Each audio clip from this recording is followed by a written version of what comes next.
Draw nigh to God, and he will draw nigh to you. If you become like God, you can read his thoughts. And if you do not, you will find the inspirational perception of truth impossible. You can never become a great man or woman until you have overcome anxiety, worry, and fear.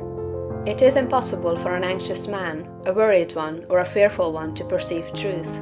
All things are distorted and thrown out of their proper relations by such mental states, and those who are in them cannot read the thoughts of God.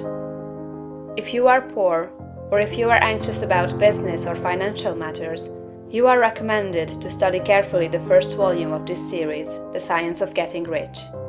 That will present to you a solution for your problems of this nature, no matter how large or how complicated they may seem to be. There is not the least cause for worry about financial affairs. Every person who wills to do so may rise above want, have all he needs, and become rich. The same source upon which you propose to draw for mental unfolding and spiritual power is at your service for the supply of all your material wants. Study this truth until it is fixed in your thoughts and until anxiety is banished from your mind. Enter the certain way which leads to material riches.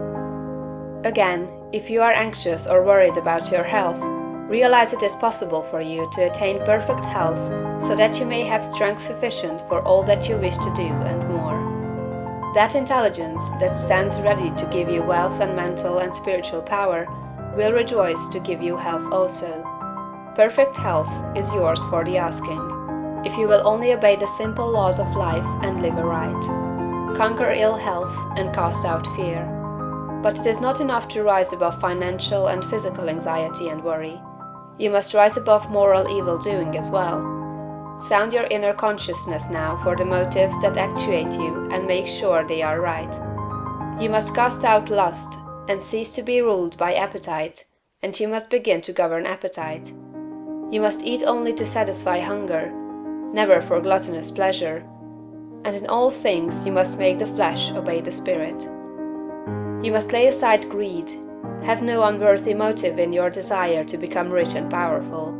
It is legitimate and right to desire riches, if you want them for the sake of the soul, but not if you desire them for the lusts of the flesh. Cast out pride and vanity.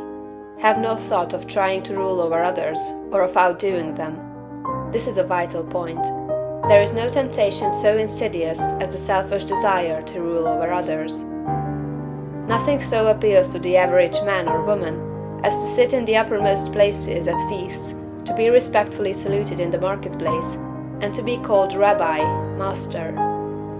To exercise some sort of control over others is the secret motive of every selfish person. The struggle for power over others is the battle of the competitive world, and you must rise above that world and its motives and aspirations and seek only for life.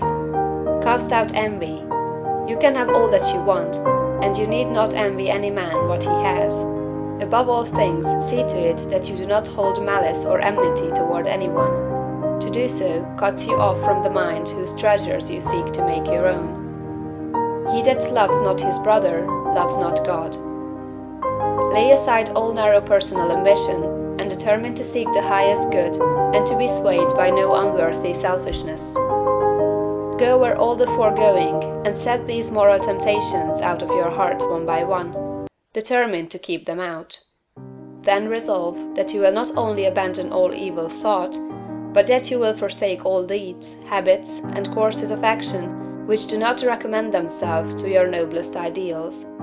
This is supremely important. Make this resolution with all the power of your soul, and you are ready for the next step towards greatness, which is explained in the following chapter. End of chapter 5.